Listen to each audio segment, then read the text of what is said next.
Please be seated. We love little divine surprises. And what's really interesting, so that's actually the gospel for next week. Just when I was looking there, it looks like that book that's however many years old, decades or so, has had a misprint in it all this time. Who knew? And I could have double checked. And next week's gospel, the one we heard a little bit of, anyway, is almost as confounding as the one we have today, or perhaps even more so. They both come from chapter 16 of Luke's gospel. The one we heard the first bit of was the wealthy man who has died and in his torment and torture remembers the poor beggar Lazarus, who was not there being tortured with him, but instead he saw a vision of him in his heavenly reward. And he just begged if he could have had a do-over, he would have done better with how he treated the poor beggar. That actually plays in. It's like St. Luke compiled these stories of Jesus and put them together on purpose with what we're talking about today from just earlier in that chapter. This parable that does often make us scratch our heads a little bit. Jesus says, so go and make friends by dishonest wealth. What? Thankfully, with this one, Jesus doesn't always explain all of his parables, and the explanation he gives with this one doesn't immediately align with the parable. He likes to keep us thinking, but he does finally come down to one concise point. You cannot serve both God and wealth. Now, lest we go any further than that and hear it only as a message for those of substantial means, dear friends, that is certainly not the case. This parable is not just about the wealthy master and his riches. It's also about the poor servant who was just trying to keep his head afloat. And moreover, there's good news here for those who feel entirely without earthly means. We hear in this gospel parable about God's economy, about the life and wealth of life that God gives. Now, Jesus talks a lot about money, arguably more than just about any other topic, but not simply because he's a finance guru, not simply here, follow these 3 steps to balance your budget, but instead because where our finances are, where we spend our money, is a diagnostic. It shows where our hearts are. In fact, after this parable we heard today, and before the one that we will hear next week and heard a bit of just a moment ago, we get this line. So as Jesus says, you cannot serve both God and wealth. Very next set of words. The Pharisees, who were lovers of money, heard all this, and they ridiculed him. Now, Jesus gives all kinds of examples throughout the Gospels. We see dozens of them here in St. Luke's Gospel alone, repeatedly talking about the evils of wealth and God's preference for the poor. There's good news there, friends. It's not all about wealth. It is, in fact, good news. God's on the side of the poor. God is on the side of all of those with finite resources. So Jesus is saying to the Pharisees, these ones who had studied the law and the prophets, who knew the scriptures supposedly better than anyone else, he's saying, you've missed the point yet again. He says, you've not been practicing God's economy. He even gives us that line in this passage where he says to the Pharisees, because God knows your heart. But they loved money. Jesus is always reminding throughout the Gospels that the law and the prophets, meaning From the very beginning, God has always been teaching and reminding that God's on the side of the poor, that God is on the side of giving life rather than taking it. God is always on the side of generosity, of making space for others, of making provision for others, and to join in a loving relationship. Money can't do that. Money can't do that. Money reveals in our heart of human hearts that tendency that humans have in one way or another to make it all about us, to be self-focused, self-centered. Maybe that's not just as an individual, though certainly that can be the case.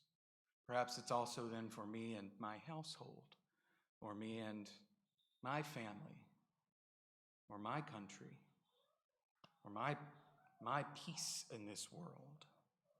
When we make it about us rather than practicing God's economy. You know, this is a story about economics. Now, I'm not an economics professor. I'm not going to attempt to be one today. But I am a language nerd. And the etymology of that word economics comes from this Greek oikonomia. You can kind of hear some similarity there.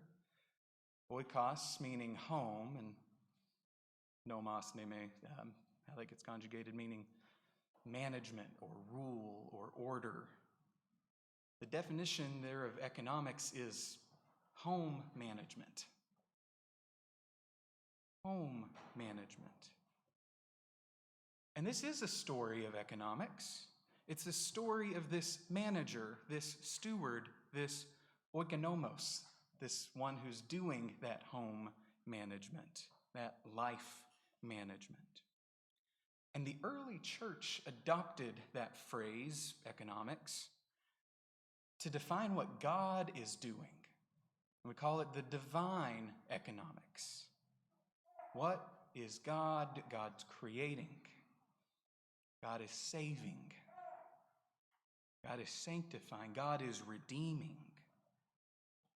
That is the divine economy. That is God's home management. And to name that God is the initial giver, right? God created all that is.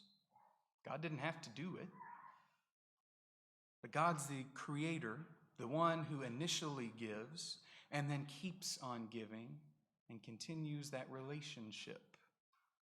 That is divine economics.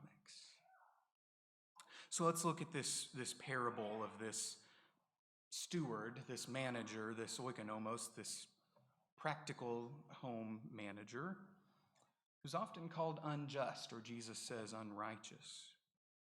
And this parable begins by, well, we hear about the wealthy man who owns all of this and who employs this steward, someone to manage all of the business affairs. And we don't know what's wrong, but something's not right.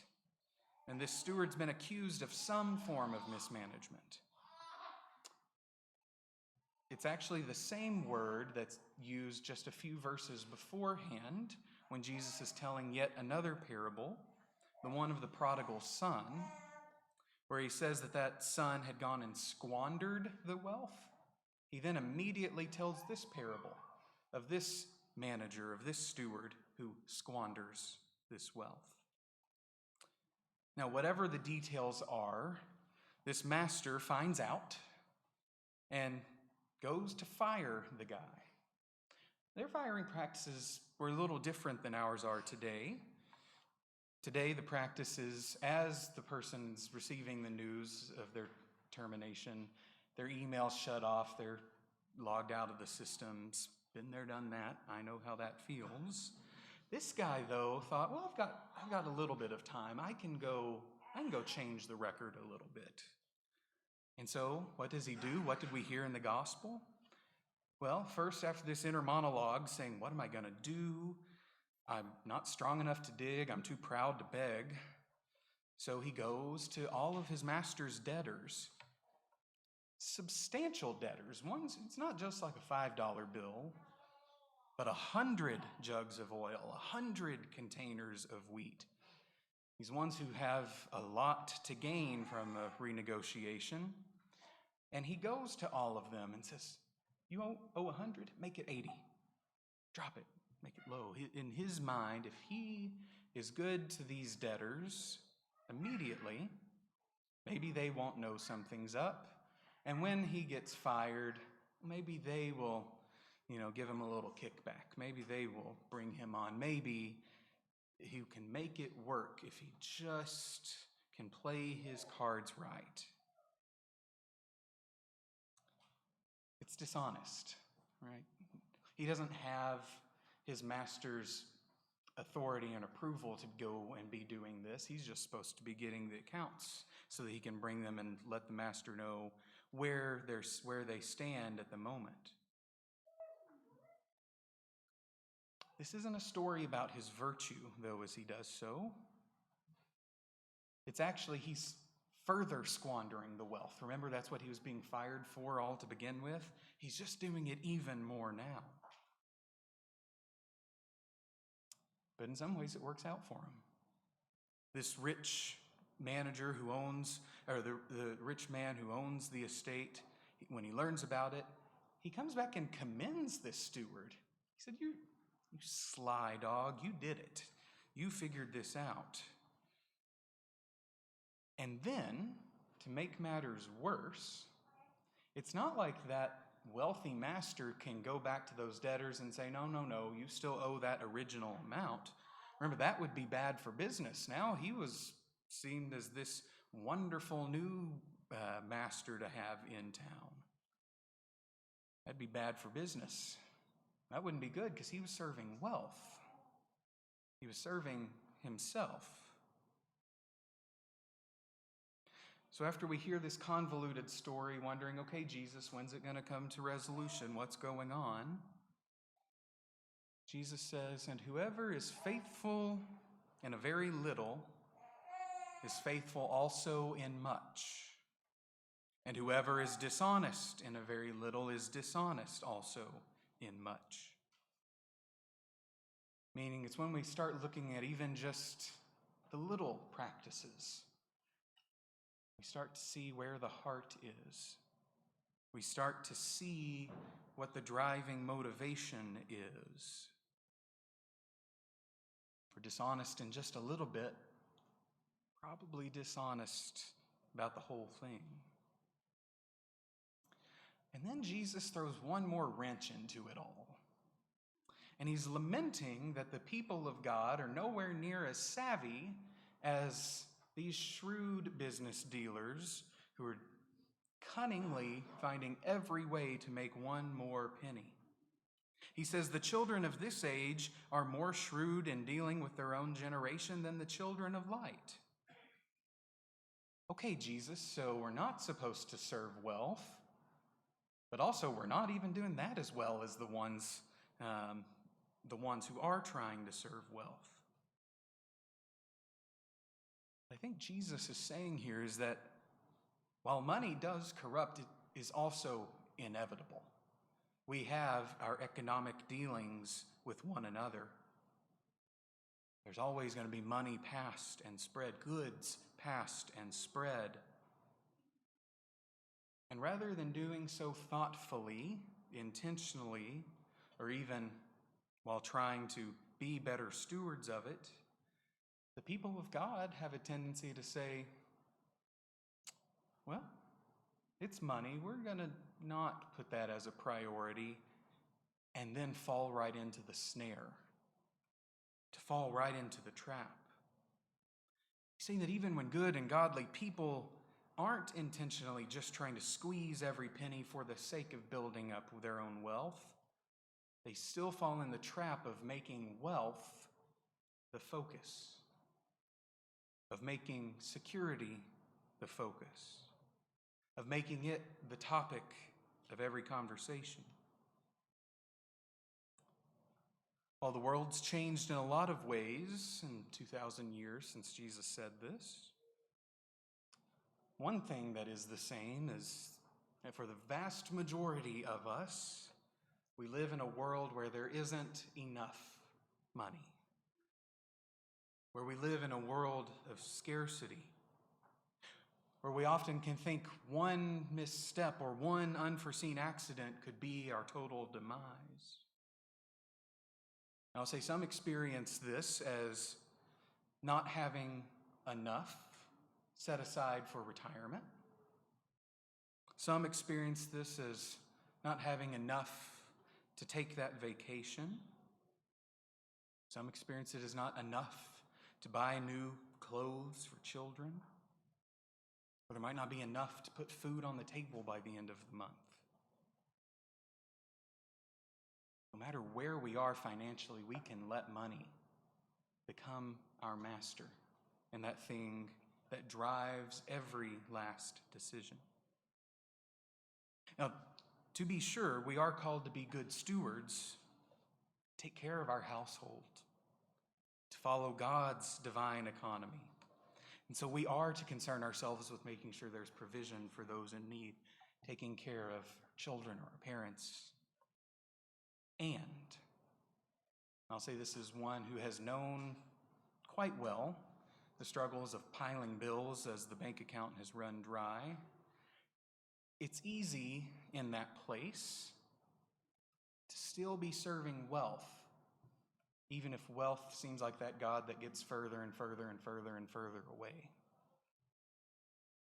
And we can so easily enslave ourselves into whatever promises to pay the bills. So whether we have earthly wealth piled up galore or we know what poverty feels like, we all run the risk of serving that God far away called wealth that doesn't love us back, that doesn't give us anything back, or doesn't even love us to begin with. But the good news is that we have a God who's in the wealth management business, a God whose wealth is all things, a God who first and foremost gave his very self to make this world, to share with it love and blessing and abundance, to give life rather than to take it, to share in this loving, life-giving relationship rather than stealing or hoarding.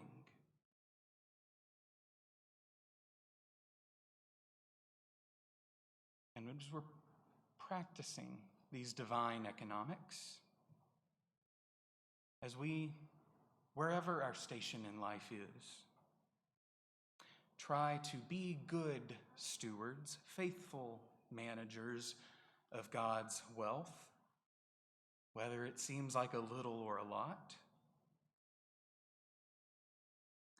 God's going to meet us there with love and life. There is enough. There's more than enough if we all practice these divine economics. And in the ins and outs, the balance of divine economics, that means when we're in a place of being without, we need to be open to the opportunities that God puts in front of us. Remember, the unjust steward said, "I'm not strong enough to dig, and I'm too ashamed to beg." Friends, when we're in need, sometimes we have to ask. And that's practicing divine economics, is being willing to name before God and others our needs. And the reverse of that also is true. That when we have more than enough, whatever that looks like, as we practice the divine economy, it's not our job to wait for someone to ask before we give. If God first and foremost gives, generously and abundantly, selflessly, then that's the practice we need to cultivate in ourselves. To first and foremost be thinking of the ways we give and give generously, not claiming things as our own, but as gifts that we are stewards of. It's when we remember that we're just the managers, the servants, the stewards, and that it's actually God's wealth to begin with, that we can realign our priorities. We can shift those questions that drive the decisions we make about our finances and our time, what we do, when we do it, how we do it, what our priorities are. And shift those away from what makes us the most comfortable and toward what best allows us to continue giving more and more generously.